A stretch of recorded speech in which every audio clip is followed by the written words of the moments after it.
नमस्कार दोस्तों, कलयुग के चमत्कार संतों की वाणी में आप सबका स्वागत है।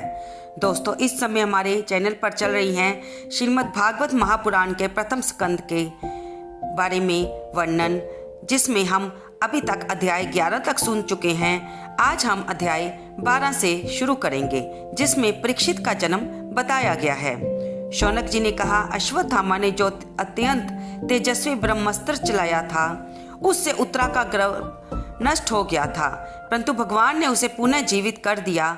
उस गर्भ से पैदा हुए महाज्ञानी महात्मा परीक्षित के, जिन्हें सुखदेव जी ने ज्ञानोपदेश दिया था, जन्म, कर्म, मृत्यु और उसके बाद जो गति उन्हें प्राप्त हुई, वह सब यदि आप ठीक समझें तो हमें बताएं। हम लोग बड़ी श्रद्धा के साथ सुनना चाहते हैं।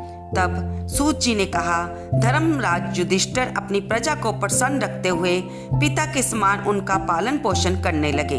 भगवान श्री कृष्ण के चरण कमलों के सेवन से वे समस्त भोगों से निष्प्रय हो गए थे। शौनक आदि ऋषियों, उनके पास अतुल संपत्ति थी। उन्होंने बड़े बड़े यज्ञ किए थे तथा उनके फलस्वरूप श्रेष्ठ लोगों का अधिकार प्राप्त किया था। उनकी रानियां और भाई अनुकूल थे। सारी पृथ्वी उनकी थी। वे जम्बू द्वीप के स्वामी थे और उनकी कीर्ति स्वर्ग तक फैली हुई थी।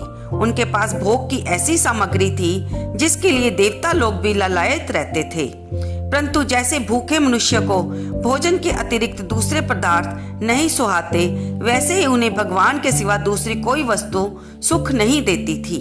शौनक जी, उत्तरा के गर्भ में स्थित वह वीर पुरुष परीक्षित जब अश्वत्थामा के ब्रह्मास्त्र के तेज से जलने लगा, तब उसने देखा कि उसकी आंखों के सामने एक ज्योतिमय पुरुष है। वह देखने में तो अंगूठे भर का है, परंतु उसका स्वरूप बहुत ही निर्मल है। अत्यंत सुंदर श्याम शरीर है। बिजली के समान चमकता हुआ पीतांबर धारण किए हुए है। सिर पर सोने का मुकुट झिलमिला रहा है। उस पुरुष की बड़ी ही सुंदर लंबी लंबी 4 भुजाएं हैं। कानों में तपाए हुए स्वर्ण के सुंदर कुंडल हैं। आंखों में लालिमा है। हाथ में लूके के समान जलते हुए गदा लेकर उसे बार बार घुमाता जा रहा है और स्वयं शिशु के चारों ओर घूम रहा है। जैसे सूरज अपनी किरणों से कोहरे को भगा देते हैं, वैसे ही वह उस गदा के द्वारा ब्रह्मास्त्र के तेज को शांत करता जा रहा था। उस पुरुष को अपने समीप देखकर वह गर्भस्थ शिशु सोचने लगा कि ये कौन है। इस प्रकार उस 10 मास के गर्भस्थ शिशु के सामने ही धर्म रक्षक अपरमेय भगवान श्री कृष्ण ब्रह्मास्त्र के तेज को शांत करके वहीं पर अंतर ध्यान हो गए। उसके बाद अनुकूल ग्रहों के उदय से युक्त समस्त सद्गुणों को विकसित करने वाले शुभ समय में पांडु के वंशधर परीक्षित का जन्म हुआ। जन्म के समय ही वह बालक इतना तेजस्वी दिख पड़ता था, मानो स्वयं पांडु ने ही फिर से जन्म लिया हो। पुत्र के जन्म की बात सुनकर राजा युधिष्ठिर मन में बहुत प्रसन्न हुए। उन्होंने धौम्य, कृपाचार्य आदि ब्राह्मणों से मंगल वाचन और जात कर्म संस्कार करवाए। महाराज युधिष्ठिर दान के योग्य समय को जानते थे। उन्होंने प्रजा तीरथ नामक काल में अर्थात नाल काटने के पहले ही ब्राह्मणों को स्वर्ण, गौएं, पृथ्वी, गांव, उत्तम जाति के हाथे, घोड़े और उत्तम अन्न का दान दिया।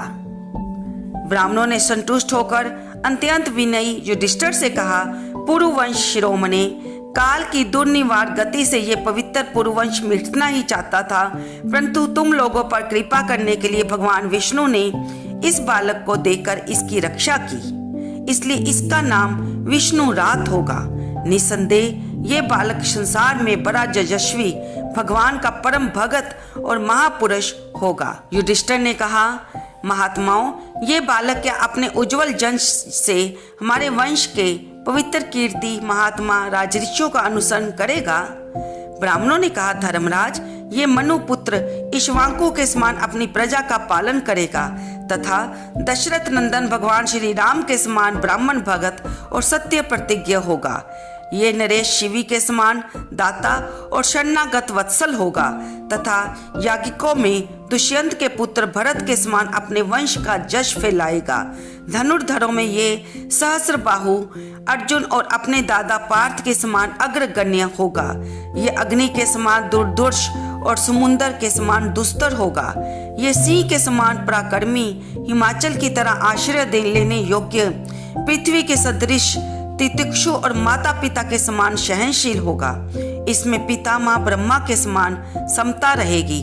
भगवान शंकर की तरह ये कृपालु होगा और संपूर्ण प्राणियों को आश्रय देने में ये लक्ष्मीपति भगवान विष्णु के समान होगा। ये समस्त सद्गुणों की महिमा धारण करने में श्री कृष्ण का अनुयायी होगा। रंती देव के समान उदार होगा और ययाति के समान धार्मिक होगा। धैर्य में बलि के समान और भगवान श्री कृष्ण के प्रति दृढ़ निष्ठा में ये प्रहलाद के समान होगा। ये बहुत से अश्वमेध यज्ञों को करने वाला और वृद्धों का सेवक होगा। इसके पुत्र राज ऋषि होंगे। मर्यादा का उल्लंघन करने वालों को ये दंड देगा और पृथ्वी माता और धर्म की रक्षा के लिए कलयुग का भी दमन करेगा। ब्राह्मण कुमार के शाप से तक्षक के द्वारा अपनी मृत्यु सुनकर ये सबकी आसक्ति छोड़ देगा और भगवान के चरणों की शरण लेगा।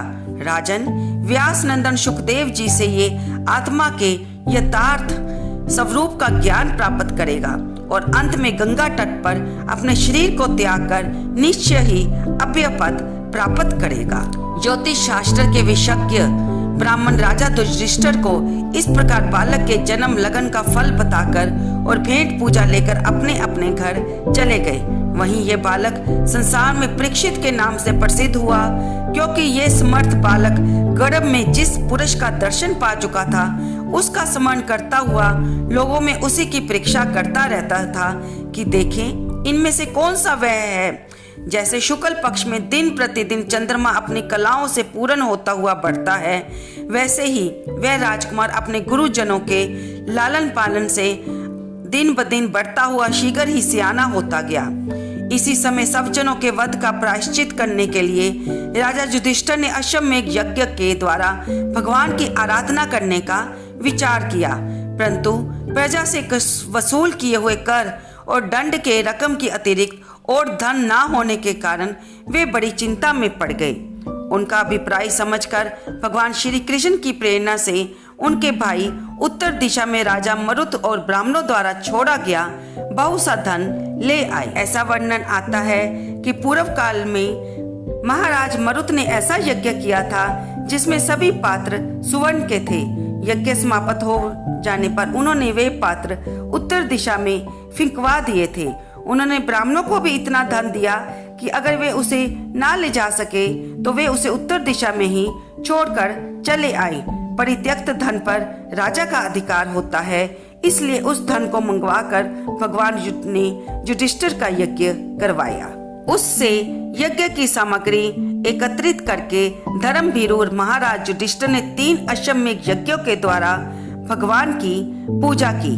युधिष्ठिर के निमंत्रण से पधारे हुए भगवान ब्राह्मणों द्वारा उनका यज्ञ संपन्न कराकर अपने सुहृद पांडवों की प्रसन्नता के लिए कई महीनों तक वहीं रहे।